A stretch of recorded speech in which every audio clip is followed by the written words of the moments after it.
Hi, I'm Max Keiser. This is Max and Stacy coming to you from El Salvador, land of the free, home of the Bitcoin. Lots going on. Stacy.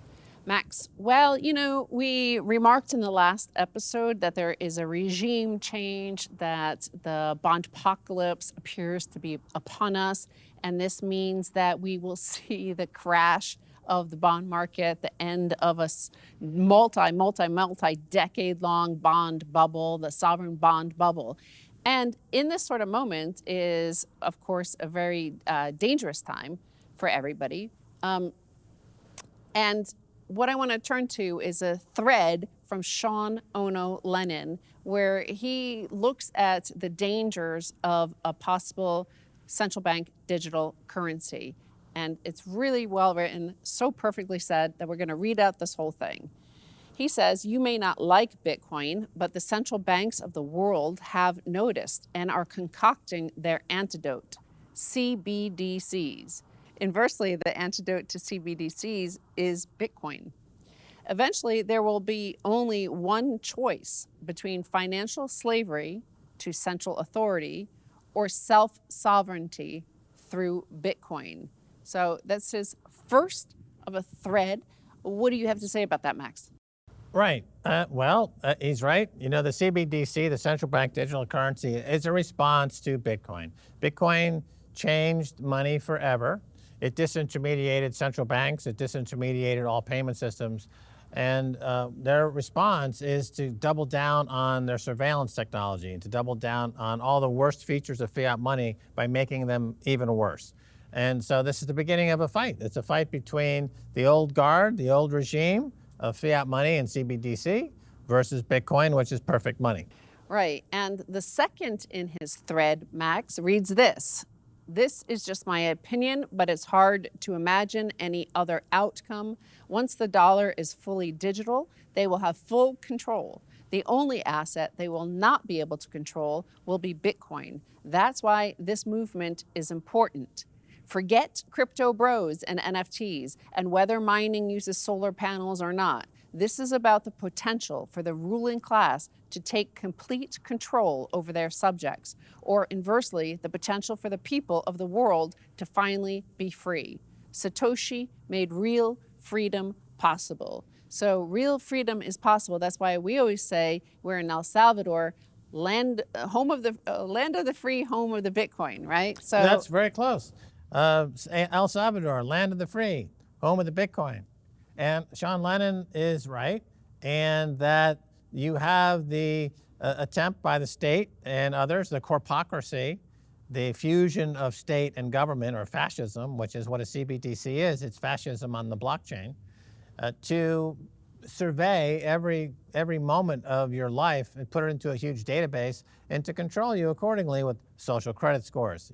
If they don't like what you're watching, if they don't like what you're shopping, if they don't like how you're voting, your money will suddenly disappear because you have no control. So it's a total loss of freedom. It's total enslavement. And someone like Sean Lennon, who's an artist, a fine artist, great musician, is, the artists, as we've said many times, typically are sensitive to these types of changes a little bit ahead of the population. They have their ears and their senses are open to it. And he senses, as many folks do, that this is the last stand for humanity. Bitcoin is the last stand for humanity. It's not for nothing that El Salvador, the savior, is where we made Bitcoin legal tender. Right. And, I do want to remind you that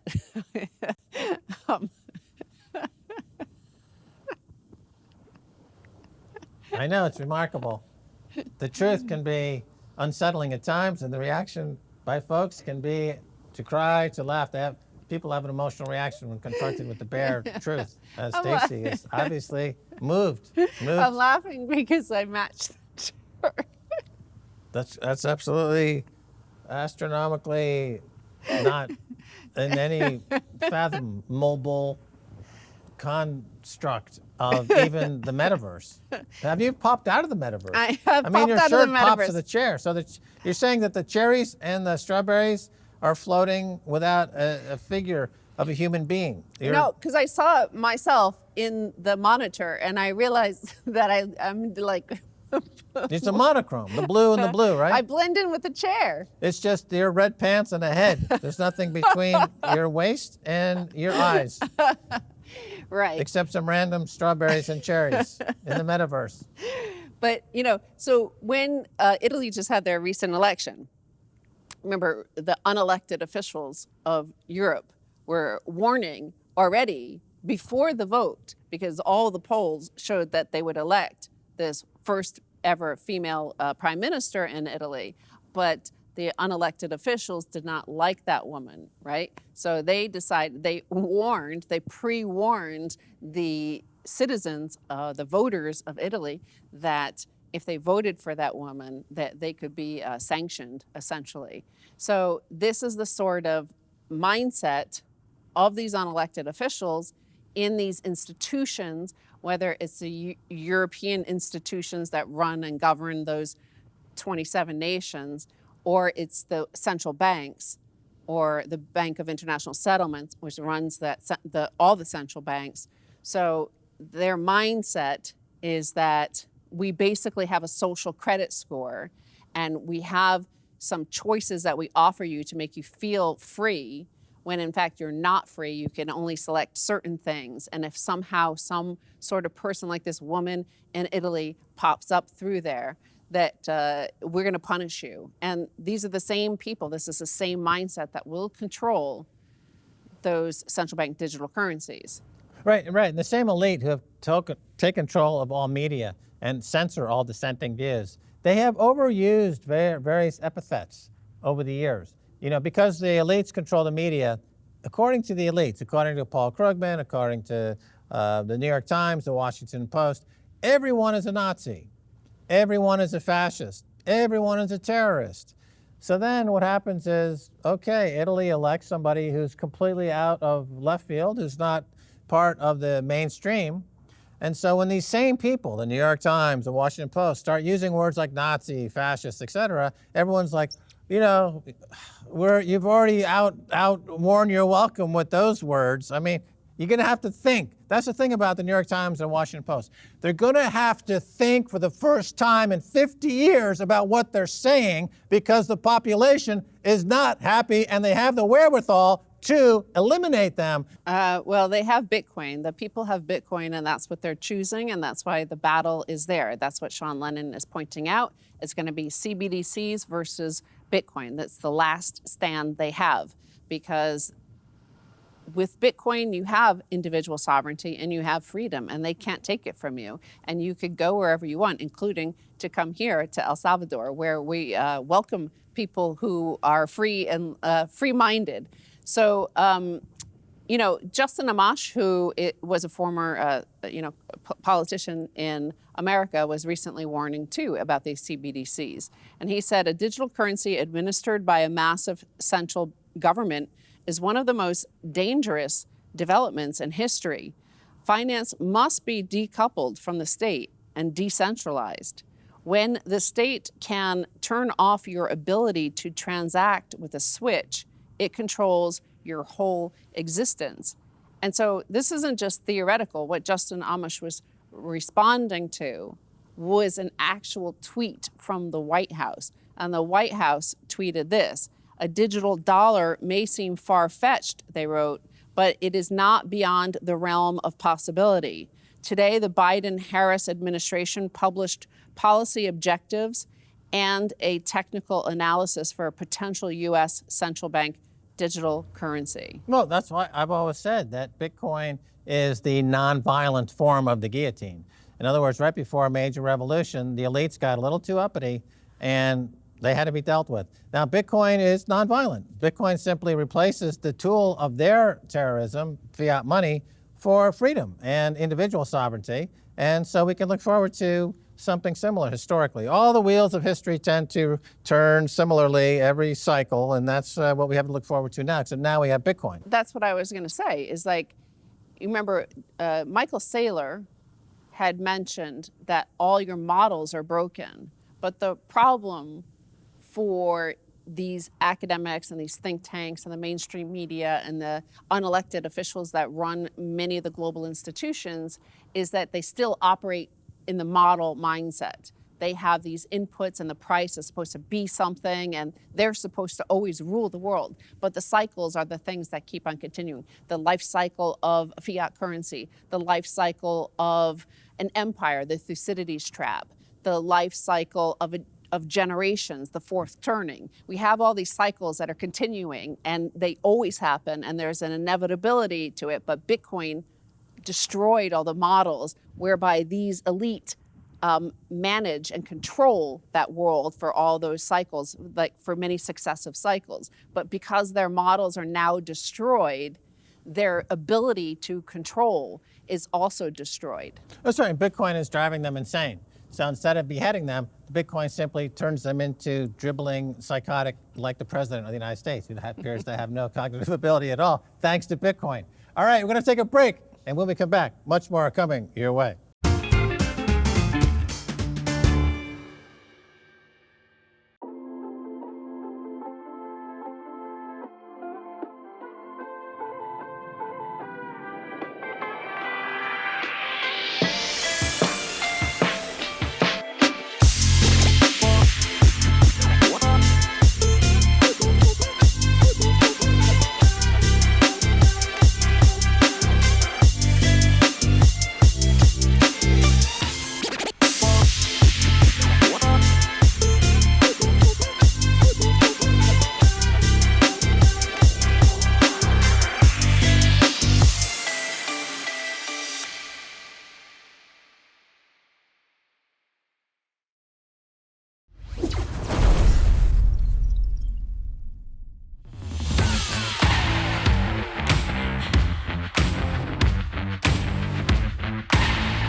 Welcome back to Max and Stacy Report. I'm Max Keiser. Time now to turn to Nomi Prins, author of the new, fabulous, instant classic, Permanent Distortion.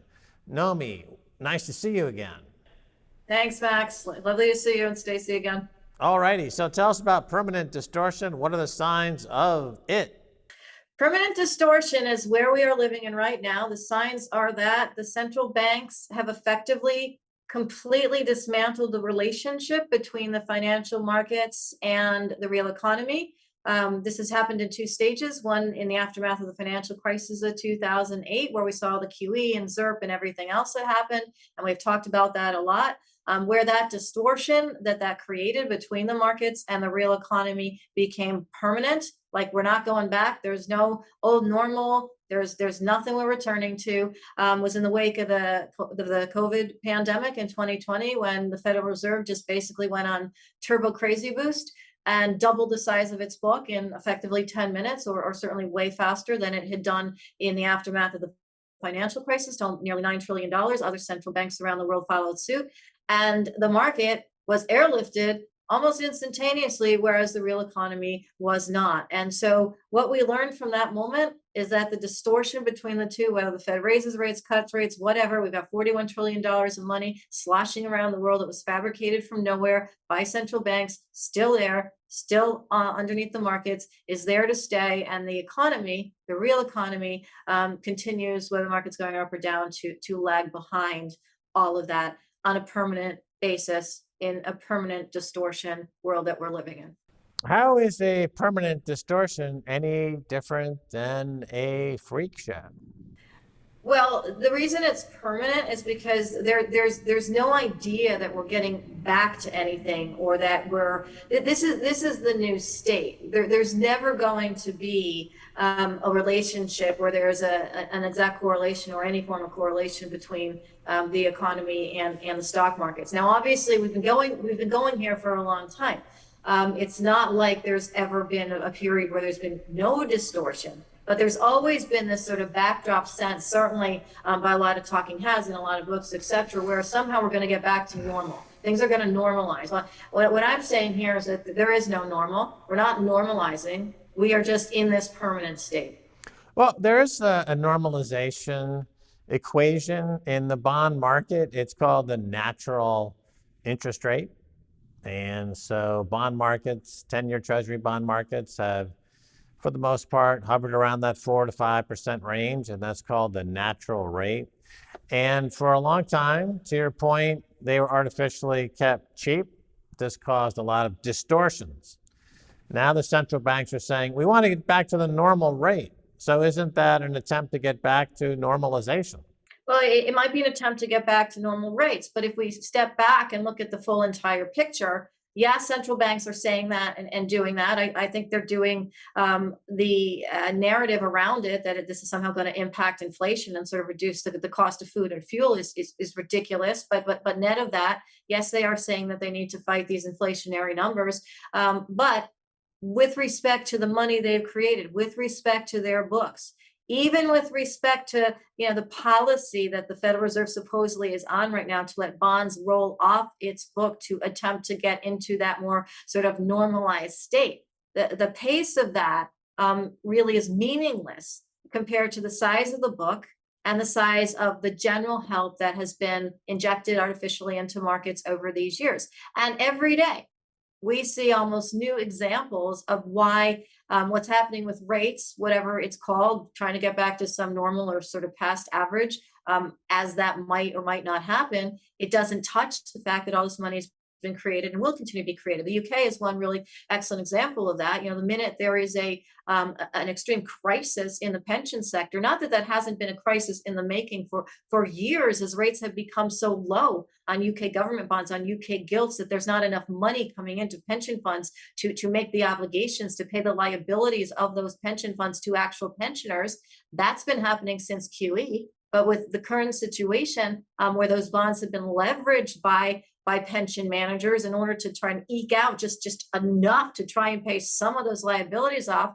And now that those bonds are falling in value so quickly, those leveraged margin amounts need to be repaid. Central Bank, Bank of England, jumping back in and creating money. So what I mean by permanent is, again, this is the go-to situation. It's not a little bit of liquidity when we need it now and then. It's not a little bit of rejiggering of rates up and down to fight or not fight things that central banks can or cannot control.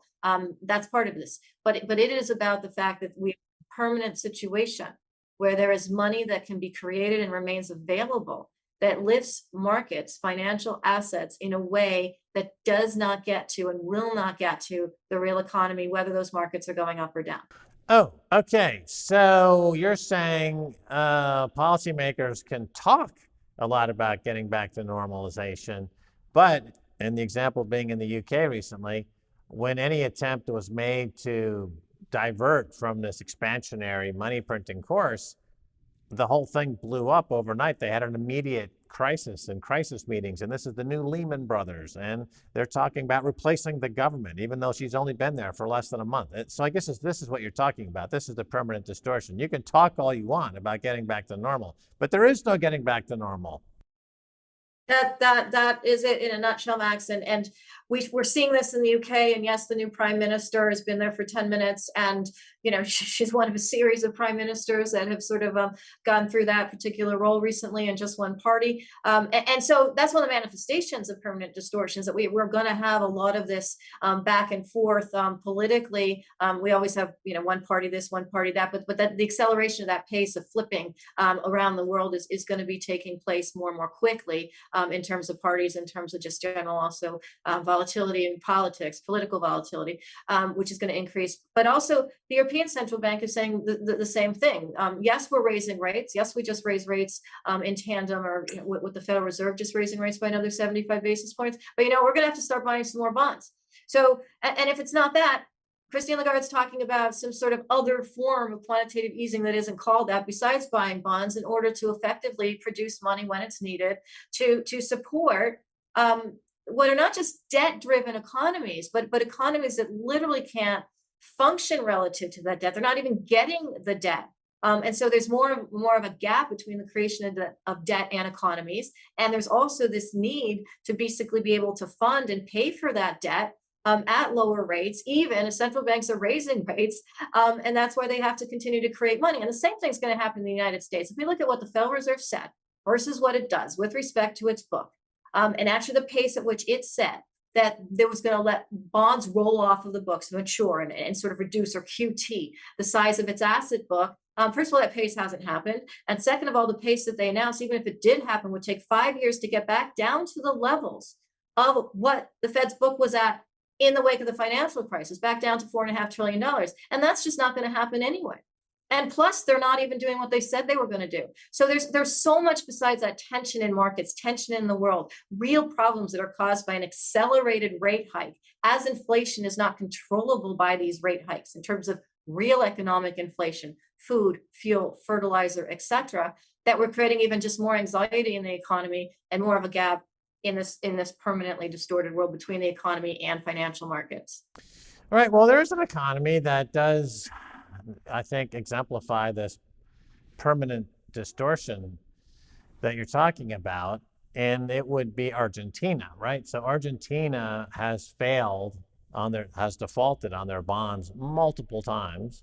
They simply sell a lot more bonds that the market knows that they're going to default on anyway, and it's a permanent case. They pretend that these bonds are going to be good, and they pretend that they're going to be selling some good bonds, right? So it's just a permanent charade that goes on. And I see, so the answer or the question is about inflation, because inflation seems to be when you give up and you say, this is permanently distorted. Or, I'm looking at the numbers out of, I believe, the Netherlands have come out and said that inflation, they're going to have a print of something like 17%, right? I mean, that's in the Netherlands. So are we just heading into a global Argentina-fication of the global economy, Nomi?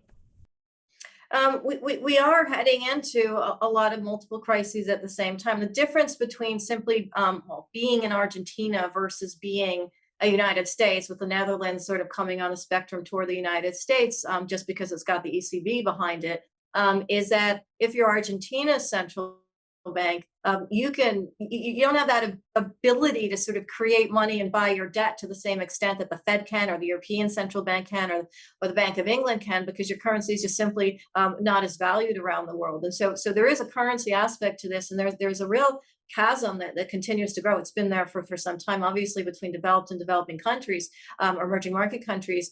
But what is intrinsic to this permanent distortion period, or condition that we now find ourselves in, is that you have the bigger central banks, the more powerful countries' central banks, being able to create money at a faster clip to be able to buy off their debt. So there's that cycle that's happening, which allows more debt to be created, and yes, rates rise, et cetera. But the inflation that's in the markets, the inflation and the inflation that's in the economy are not necessarily the same thing either. The inflation, or a lot of the inflation in the economy, because the Fed didn't care about inflating the markets before it was caught in this notion of CPI being over 8%, 9%, feeling it could do something about that.